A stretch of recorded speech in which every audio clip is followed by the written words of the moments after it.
All right, everybody, welcome to Event Marketing Redefined. I am your host, Matt Kleinrock, CEO of Rockway Exhibits and Events. And today I have another one of these quick episodes for you. And I have a story to tell. It's a trade show story that I think is worth listening to for event marketers and people running trade shows or even event programs. I told this story the other day to a friend, just in conversation.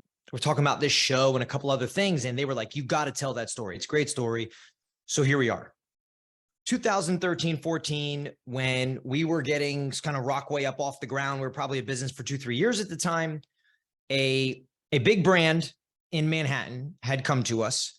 We were excited. It was a good brand, very up and coming, big brand in sort of like the tech space. They wanted to build a 20 by 20 trade show booth, and they had this entire concept mapped out, laid out, ready to go, and they knew what they wanted, right? So we engage.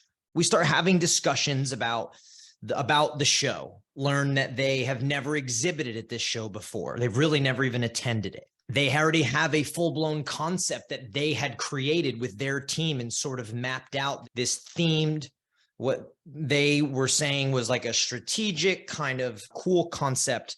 And they were very adamant about buying the exhibit, right? So I would say fast forward now, and even a bunch of years back, a lot of these things would be red flags to us when we engage with somebody. So let me run you through some of the issues of what I just kind of laid out. They were looking to make a very large investment, right? 20 by 20. It was a huge custom structure. It had a ton going on. It really was a cool idea, cool concept, but it was a big buy. It's a big, expensive buy. Never been to the show before, never actually exhibited at the show before, which is tricky for a couple reasons, right? One, if you've never exhibited, you're not really 100% sure on the crowd. You're not really 100% sure on the attendees at the crowd, what they're looking for, what they want, why they're there. You haven't had conversations. You haven't tested that market. They had a very specific concept. Like the exhibit was very specific. It was a very private concept, but it was creating intrigue. It wasn't very welcoming. It was a little closed off, right?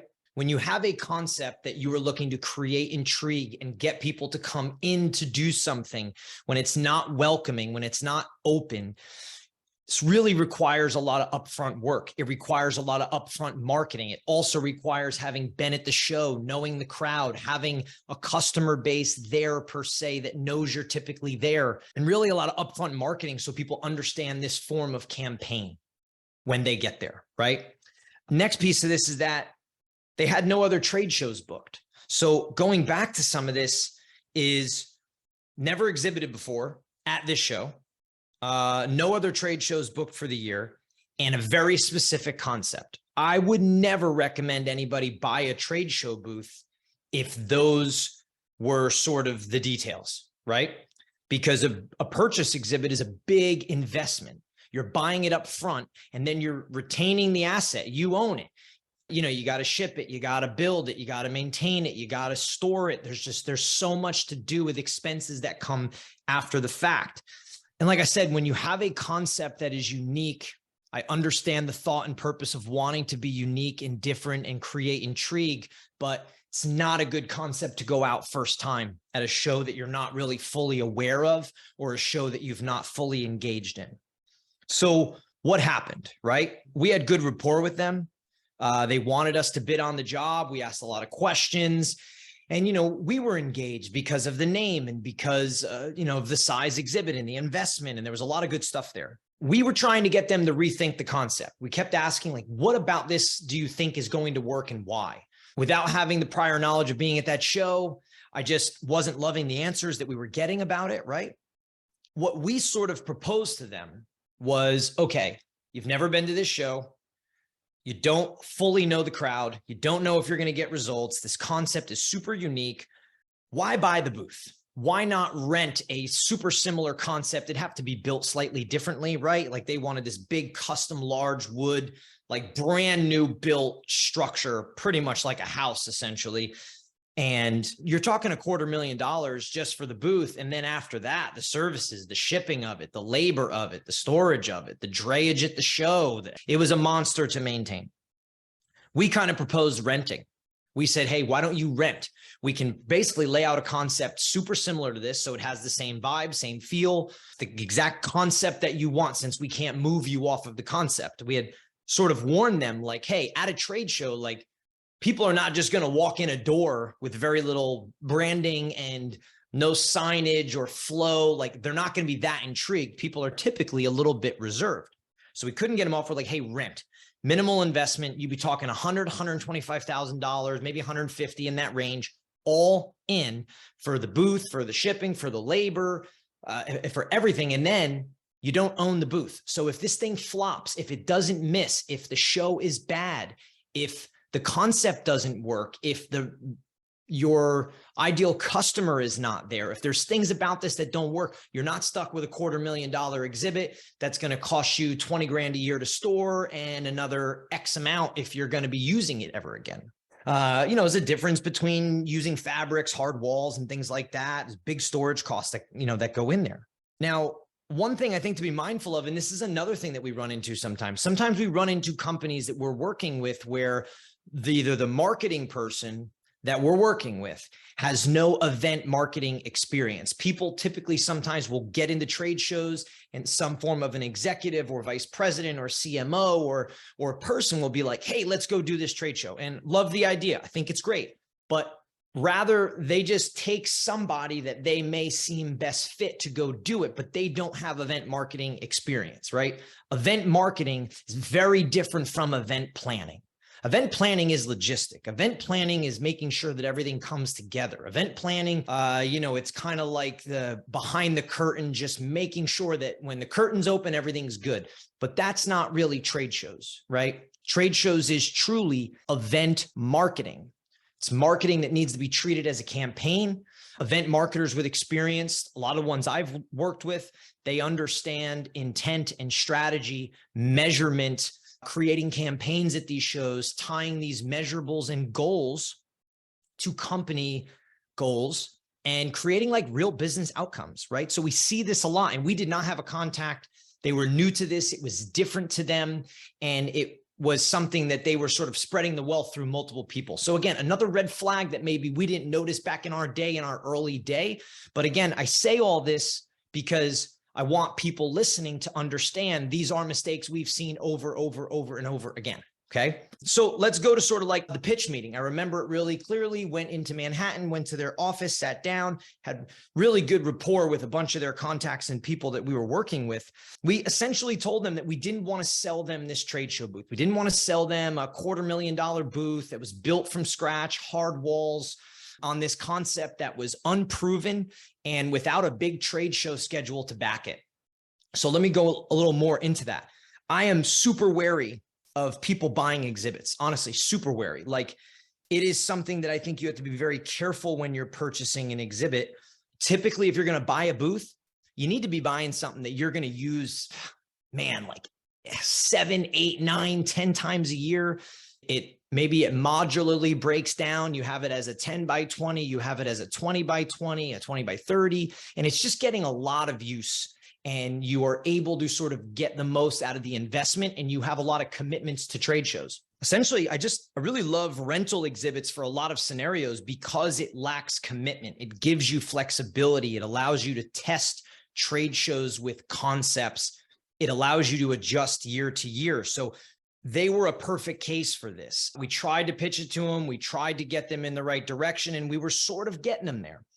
We then, as we went in this meeting, had, I don't remember their title, but they were certainly everybody's boss that we were dealing with, come in, and we kind of went through our pitch, and they were just like, let me stop you there. No. We're going to buy this booth. The concept's going to work. This is the direction we're going. And kind of like, you can bid on it or you don't have to. So kind of put the brakes on us. We went back and had a conversation internally, and we decided really not to bid. We kind of let them know, hey, we don't think you should buy this booth. It's an unproven show. It's an unproven themed concept. It's a big investment. And essentially, if it doesn't work, you're stuck with a $250,000 exhibit that you may never use again. So it's a $250,000 for one show, and it's just a burn of money. So we don't get the business. They buy the booth. They go to the show. Fast forward, I don't even know who they bought it from. Fast forward 6 months ahead. I get a phone call from our contact that we were working with initially and had kind of gone through the process with us. And I would say they were sort of the one running point and bringing back the information to higher up individuals. The show was not as they anticipated. It was difficult to get people to do what they wanted them to do and experience in their space, right? Because of the layout, it was unique. It was closed off. It's like one way in, one way out. The intrigue really didn't work. Now, I will say, like, I commend them for trying. Like, we talk a lot about concepts and themes and experience and taking your shot. But I think doing something outside the box, I am a fan of and all for. But it's got to be the right moment, right time. You got to know your audience. Can't be a trade show that you've never been to with an uncertain audience. I just would never approve of that. So they called us up. They said, hey, kind of jokingly said, you were right. You know, we had a good laugh about it, but I don't know how much their CFO laughed, right? And then at the end of the phone call, they said, hey, Matt, like, we're kind of learned our lesson. Interested in testing some smaller shows, right? Testing some shows where we believe we have the right audience and we have pretty good hunch. And we'd like to test some smaller exhibits, do some renting, put some concepts out there, go see and feel this out to kind of see where things stand. And I said, hey, I love that idea. We're all on board for that. Let's start talking about it. So roughly found about 3 to 4 shows. They were looking up their shows, trying to find different avenues where they believe that their right kind of customer was. We basically designed them a few 10 by 20s that were, full blown turnkey rental packages, meaning it's the booth, the graphics, the flooring, the furniture, the shipping, the labor, it's the whole shebang, right? It all together in the $20,000 to $40,000 range per show. Well, they go to these shows and they crush at these shows. Again, booths are smaller, less space, but the shows were smaller.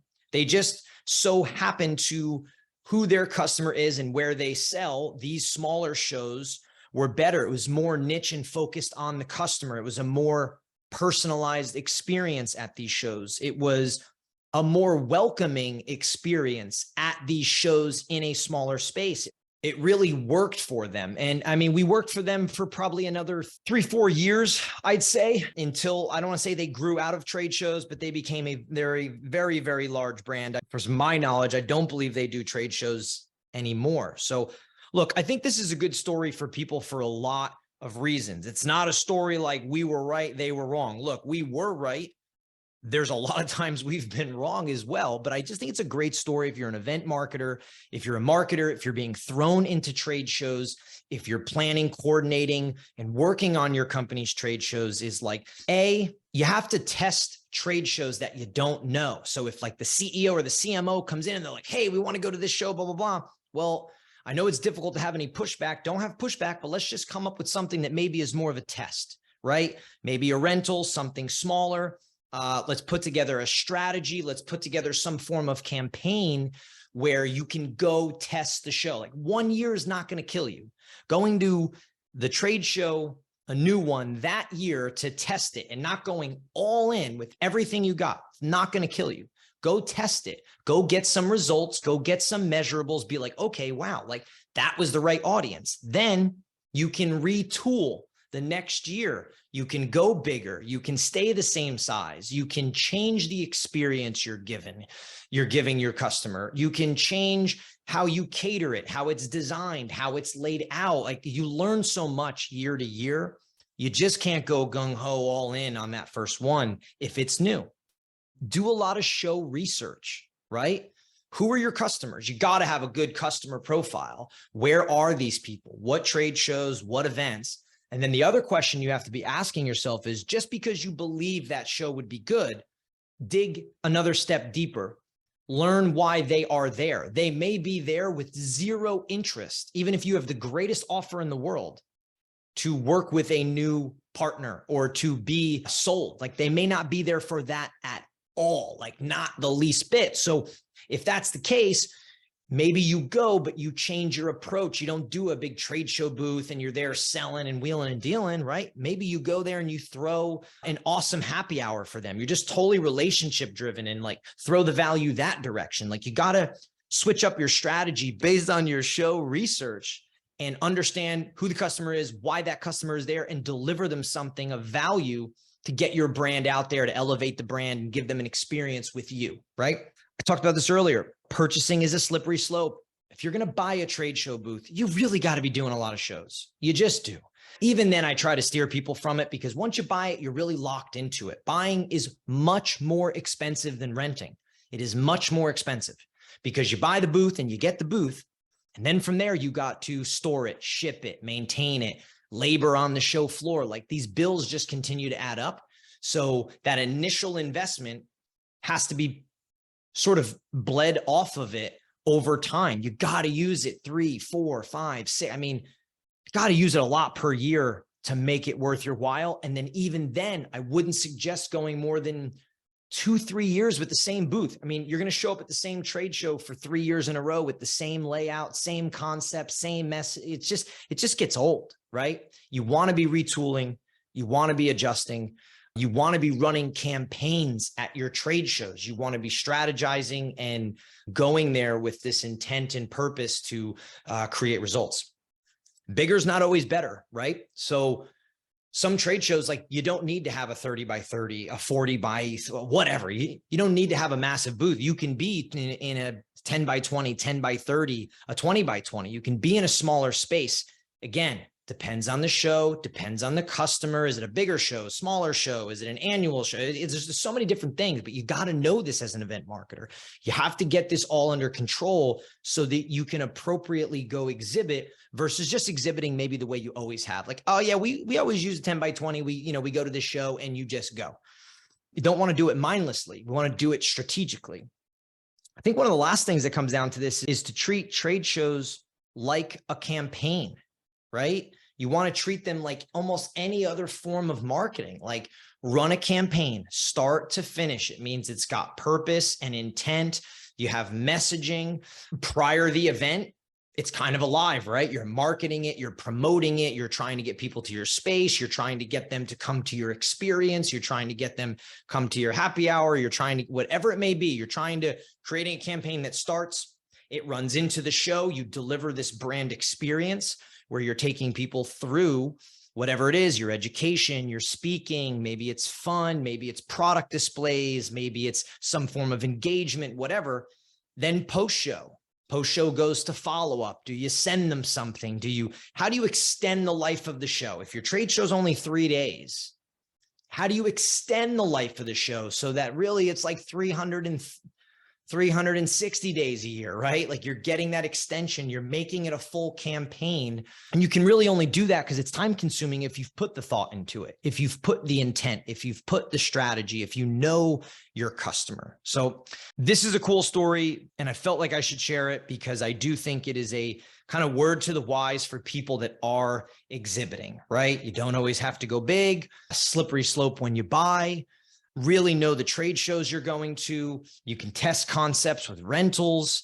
You don't want to blow money just to blow money, even if you have it. You have to treat trade shows like all other forms of marketing. Function it as a campaign, create campaigns, get creative, be strategic. And at the end of the day, you're going to trade shows for really 2 purposes, right? Like one is that you're trying to drive results, business results. And the other is to kind of elevate the brand, right? There's that whole piece of just delivering brand experience to your customer. I hope you guys enjoyed this story. I appreciate if you are listening. Thank you for listening. I hope you got a lot of value out of this and we will see you next time. Thank you.